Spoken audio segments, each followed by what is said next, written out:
श्लोक 57 पाठ 2 गीता का सार दूसरा पाठ। यह सर्वत्रान्वि स्नेहस्तत्तत् प्राप्य शुभाशुभम् नाभिनन्दति न द्वेष्टि तस्य प्रज्ञा प्रतिष्ठिता। जो पुरुष सर्वत्र स्नेहरहित हुआ उस शुभ या अशुभ वस्तु को प्राप्त होकर न प्रसन्न होता है और न द्वेष करता है, उसकी बुद्धि स्थिर है। 57 व्याख्या। इस श्लोक में भगवान श्री कृष्ण ने जीवन की स्थिरता और संतुलन की आवश्यकता को स्पष्ट किया है। ये श्लोक उन गुणों का वर्णन करता है जो एक सच्चे ज्ञानी व्यक्ति में होते हैं। यह सर्वत्रान्वि स्नेहस्तत्तत् प्राप्य शुभाशुभम्। इस भाग में भगवान श्री कृष्ण ने उस व्यक्ति का वर्णन किया है जो सभी परिस्थितियों में अनासक्त रहता है। यहाँ सर्वत्र का अर्थ है सभी स्थितियों में और अन्वि स्नेह का अर्थ है बिना किसी लगाव के। इसका मतलब है कि व्यक्ति किसी भी स्थिति में भावनात्मक रूप से संलग्न नहीं होता। सुख और दुख दोनों को वह समान दृष्टि से देखता है। नाभिनन्दति न द्वेष्टि। इस भाग में बताया गया है कि वह व्यक्ति न तो सुख की प्राप्ति पर अत्यधिक आनंदित होता है और न ही दुख के आने पर घृणा या द्वेष अनुभव करता है।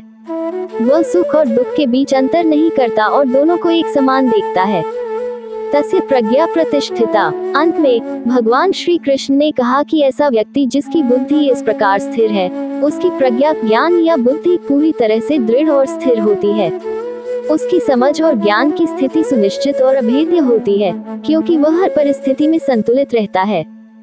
इस श्लोक के माध्यम से भगवान श्री कृष्ण ये सिखाते हैं कि एक सच्चे ज्ञानी व्यक्ति की मानसिक स्थिति और दृष्टिकोण कितने महत्वपूर्ण होते हैं।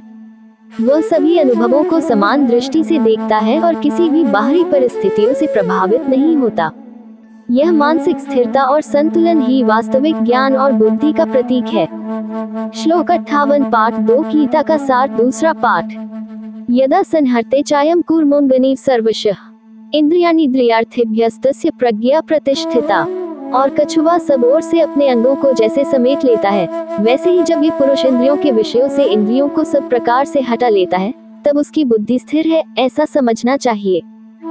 58 व्याख्या। इस श्लोक में भगवान श्री कृष्ण योगी के मन की स्थिति का वर्णन कर रहे हैं। जब कोई साधक अपनी इंद्रियों को भौतिक विषयों और उनकी इच्छाओं से पूरी तरह से दूर कर लेता है, तब उसकी बुद्धि स्थिर हो जाती है। व्याख्या के बिंदु।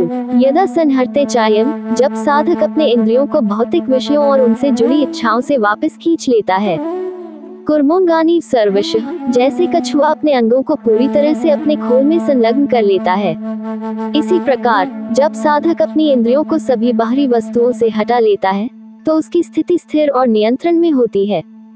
इन्द्रियाणीन्द्रियार्थेभ्यस्तस्य प्रज्ञा प्रतिष्ठिता। उस साधक की बुद्धि स्थिर और संपूर्ण हो जाती है जो इंद्रियों को इंद्रियार्थों से पूरी तरह से हटा लेता है। उसकी आत्मज्ञान की स्थिति मजबूत और आत्मसात होती है।